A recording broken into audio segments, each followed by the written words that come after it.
निम्नलिखित प्रश्नों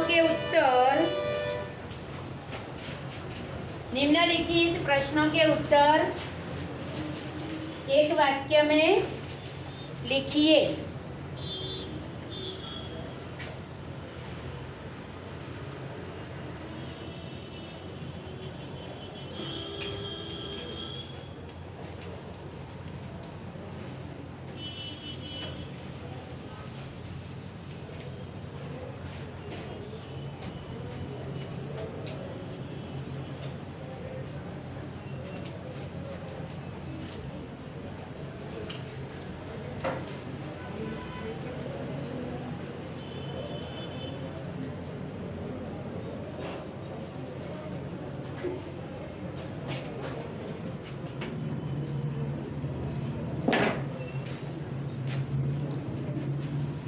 दाज्यू का अर्थ क्या है? दाज्यू का अर्थ क्या है?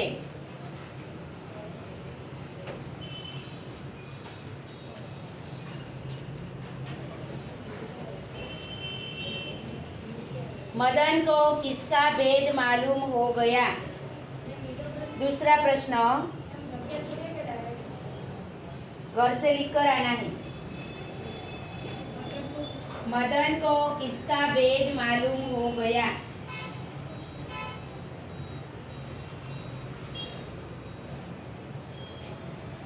जगदीश बाबू का अकेलापन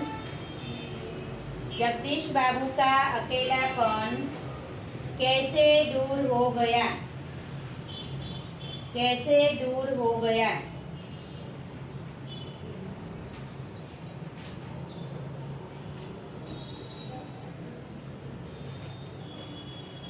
जगदीश बाबू को क्या अच्छा नहीं लगता था? जगदीश बाबू को क्या अच्छा नहीं लगता था?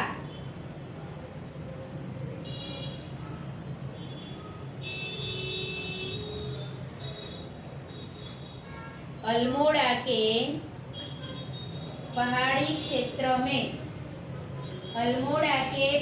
क्षेत्र में माँ को क्या कहते हैं?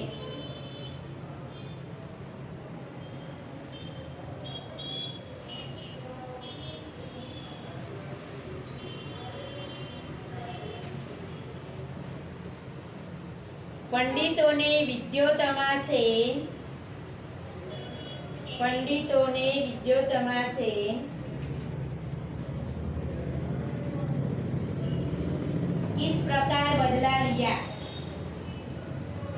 किस प्रकार बदला लिया?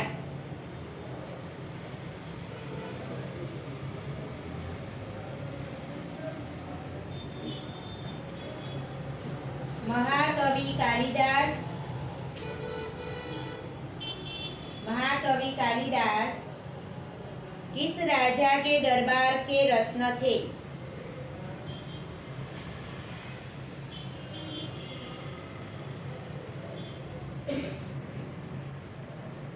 युवा कालिदास को क्या हुआ? फिर से बोलूं।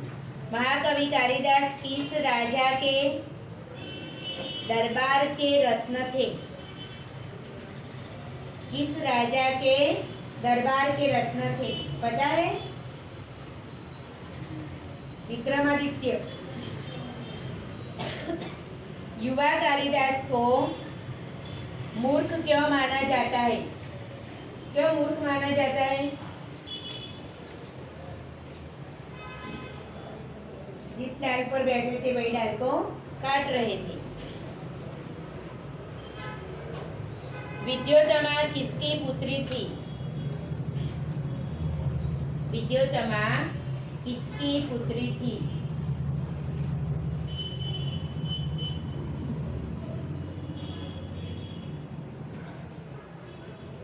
मूर्ख युवक ने विद्योत्तमा की उंगली के इशारे को क्या समझा? मूर्ख युवक ने विद्योत्तमा की उंगली के इशारे को क्या समझा?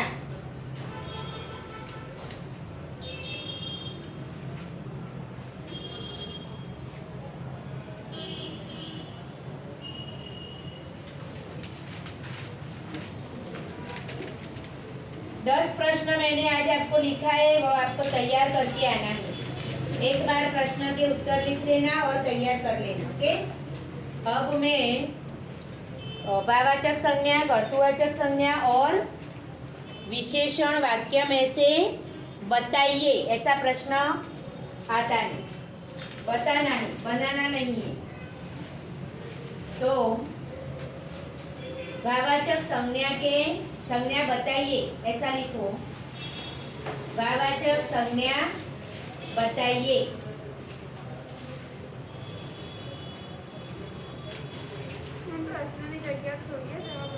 हाँ, एक एक लिपि छोड़नी पड़े।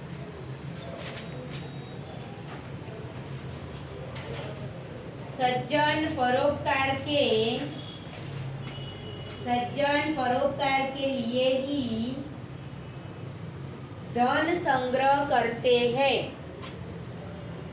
सज्जन परोपकार के लिए ही धन संग्रह करते हैं।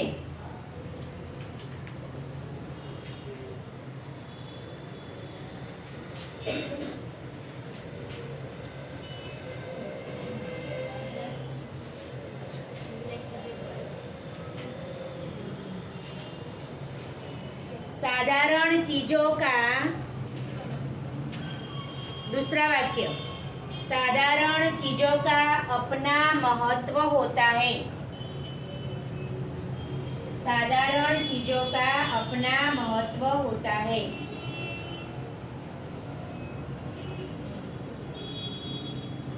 भाववाचक संज्ञा में अंडरलाइन कर देंगे तो चलेगा। बाद में मैं आपको पूछती हूँ इसमें कौन सी भाववाचक संज्ञा है, पहले हम लिख लेते। मुख से कड़वे वचन बोलना अपराध है। मुख से कड़वे वचन बोलना अपराध है।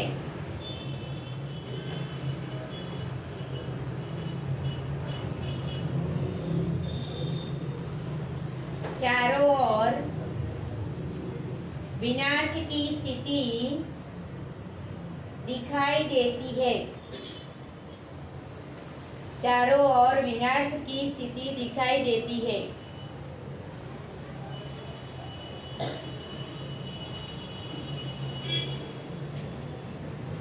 बड़ों को देखकर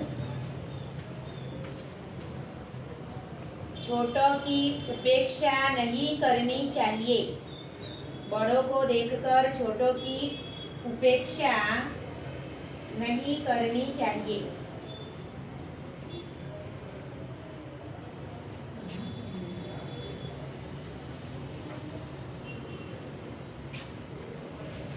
आपत्ति थोड़े समय के लिए हो तो अच्छी है। हो तो अच्छी है।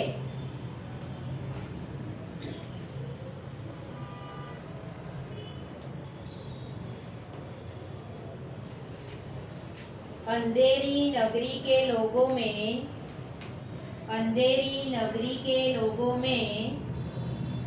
आत्मीयता का अंधेरी नगरी के लोगों में आत्मीयता का नामो निशान न था।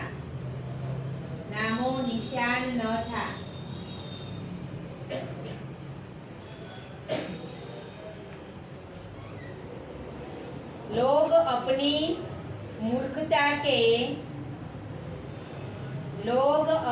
मूर्खता के कारण बेमौत मारे जाते हैं।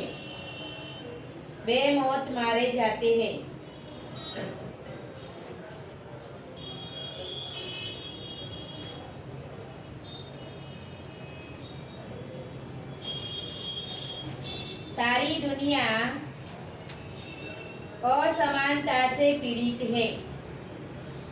सारी दुनिया असमानता से पीड़ित है।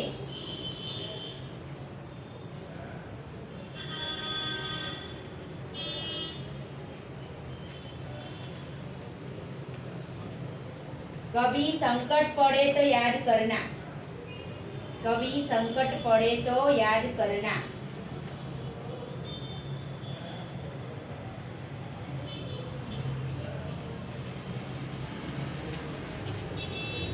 इन 10 वाक्यों में से आपको भाववाचक संज्ञा बतानी है। पहला वाक्य पढ़िए और उसमें से भाववाचक संज्ञा बताइए।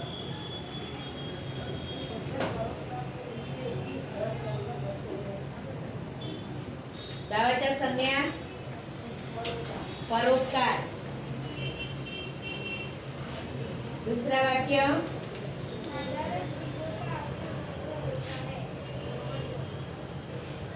वाक्य है साधारण चीजों का अपना महत्व होता है।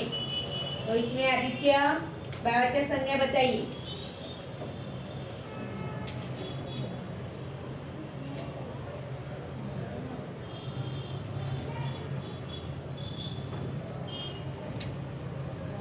महत्व। पहला वाक्य था, इसमें भाववाचक संज्ञा क्या थी? परोपकार। दूसरे में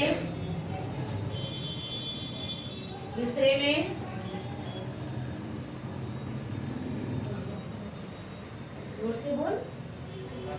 महत्व। मुख से कड़वे वचन बोलना अपराध है। मुख से कड़वे वचन बोलना अपराध है। शबनम।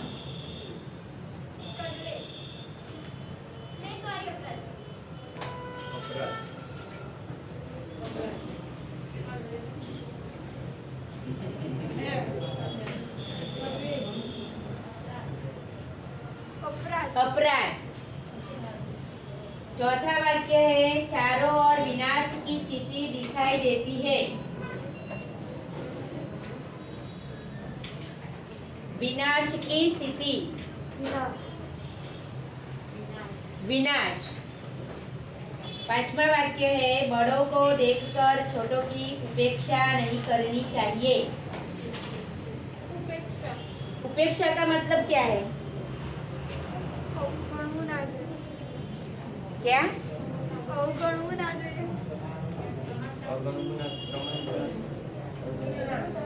ना જોઈએ ના આવે અવગણવું।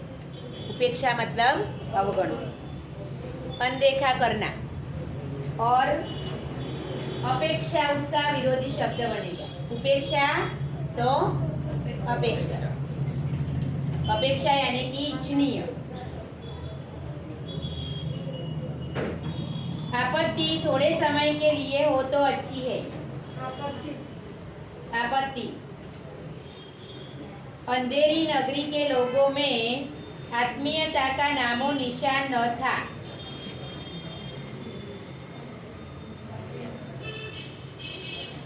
आत्मीयता। लोग अपनी मूर्खता के कारण बेमौत मारे जाते हैं। मूर्खता। सारी दुनिया असमानता से पीड़ित है। असमानता। कभी संकट पड़े तो याद करना। बोल। संकट पड़े। संकट पड़े तो पूरा वाक्य नहीं। संकट। भाववाचक संज्ञा में ता, त्व, ई ऐसे प्रत्यय लगते हैं। विशेषण में भी ऐसे प्रत्यय लगते हैं। और कर्तृवाचक संज्ञा में क्या होता है? शब्द समूह के लिए एक शब्द वाले जो शब्द होते हैं उसे कर्तृवाचक संज्ञा में हम ले सकते हैं। जैसे कि शिक्षा देने वाला।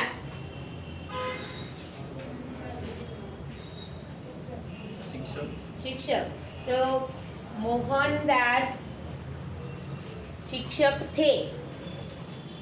मोहनदास शिक्षक थे, तो कर्तृवाचक संज्ञा इसमें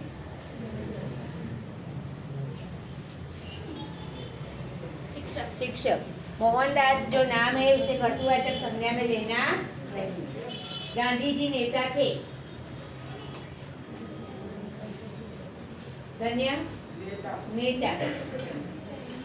शब्द समूह के लिए जो एक शब्द में आते हैं ऐसी संज्ञाएं कर्तृवाचक संज्ञा में आती है। करता है, लेकिन कर्ता का नाम हमें कर्तृवाचक संज्ञा में नहीं लेना। गांधी जी करता है तो उनका नाम कर्तृवाचक संज्ञा में नहीं आएगा, ये याद रखना है, क्योंकि गलती वहाँ पर होती है जहाँ कर्तृवाचक संज्ञा बतानी होती है तो नाम भी दिया होता है और शब्द समूह के लिए जो होता है वह भी बताया होता है। तो दोनों में से क्या कर्तृवाचक संज्ञा में आएगा, यह आपके मन में एक प्रश्न होता होगा। तब आप जो कर्ता समझकर कर्ता का नाम वहाँ पर बता दें, लेकिन वह गलत है। संज्ञा के प्रकार आपको याद है?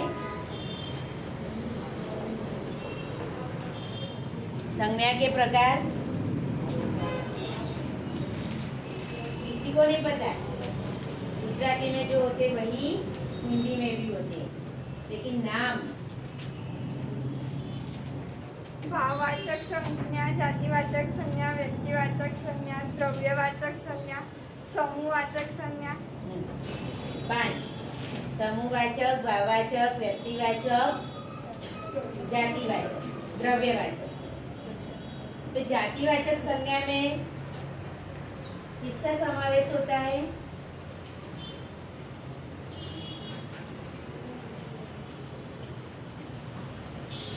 अनिरुद्ध,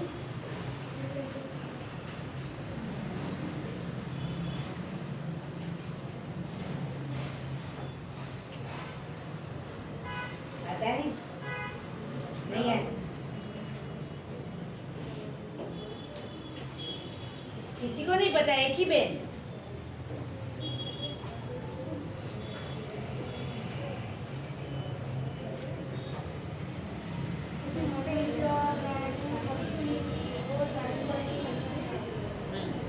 मनुष्य, प्राणी, पक्षियों का पूरा वर्ग, पूरा वर्ग, कोई एक व्यक्ति का या पशु पक्षी का नाम नहीं, बल्कि पूरा वर्ग वह जातिवाचक में आता है।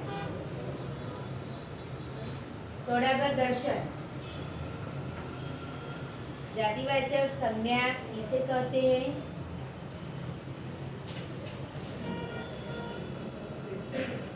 भावेश,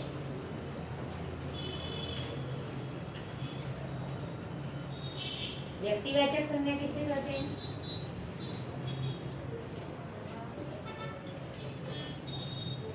क्या बातें चल रही थी दोनों में?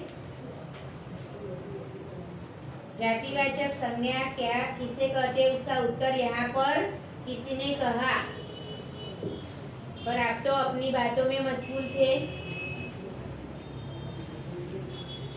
मुझे लगा आपको आता होगा, इसलिए यहाँ पर ध्यान नहीं है आपका।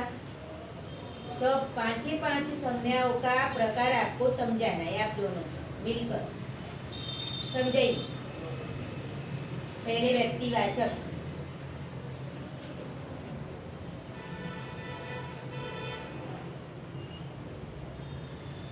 जब कोई व्यक्ति की बात करते हैं तो व्यक्ति, वस्तु, पदार्थ का नाम का निर्देश जहाँ पर होता है।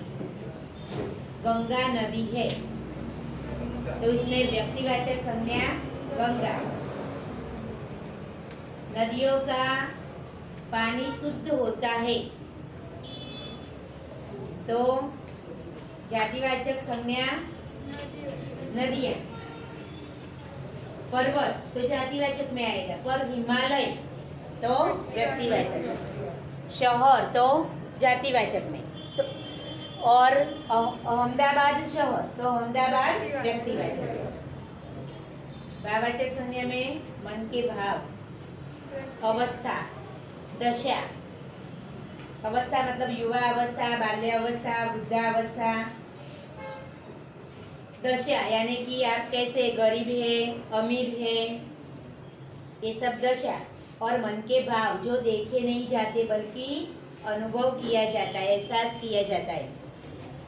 वह खुश है तो हम उसका चेहरा देखकर बता सकते हैं कि वह दुखी है या खुश है, लेकिन उसकी खुशी का कोई रूप रंग आकार नहीं है।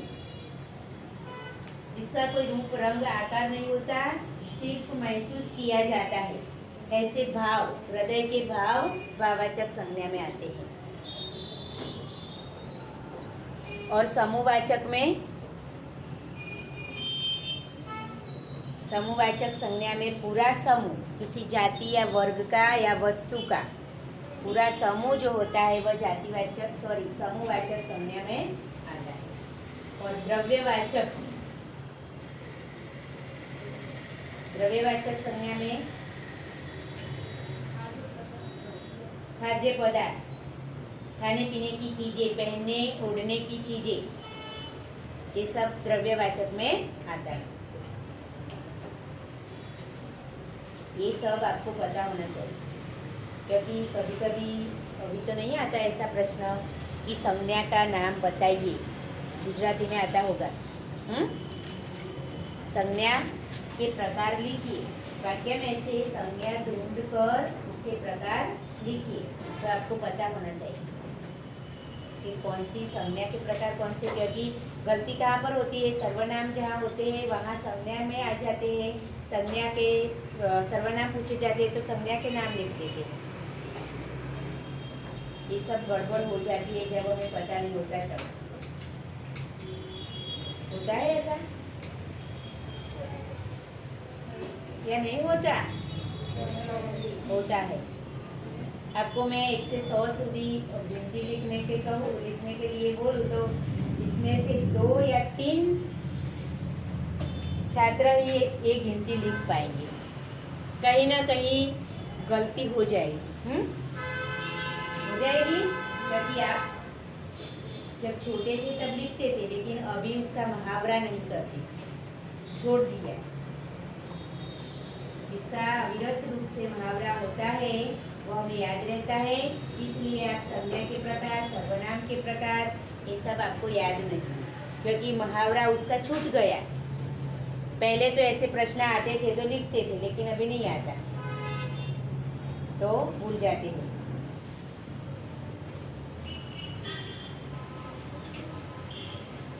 ये दोनों को आज कहानी करने के लिए यहाँ पर बुलाते हैं, हिंदी में बोलेंगे दोनों। क्योंकि बातें कर रहे थे, इतनी ज़्यादा बातें उनकी हो गई कि हमको भी सुननी है। आ जाओ यहाँ पर, और कुछ सुनाओ, हम भी सुने, ये सब सुने, सब आनंद ले।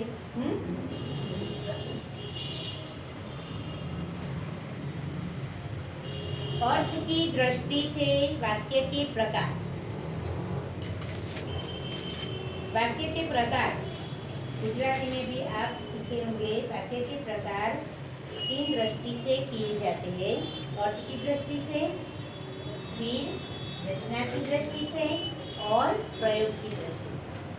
अर्थ की दृष्टि से, रचना की दृष्टि से और प्रयोग की दृष्टि से। यहाँ पर हमें अर्थ की दृष्टि से और रचना की दृष्टि से वाक्य के प्रकार सीखने।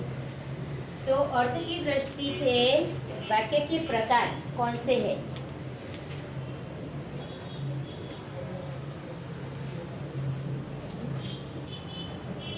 रचना की दृष्टि से आते हैं तो वह भी बोल सकते हो आप।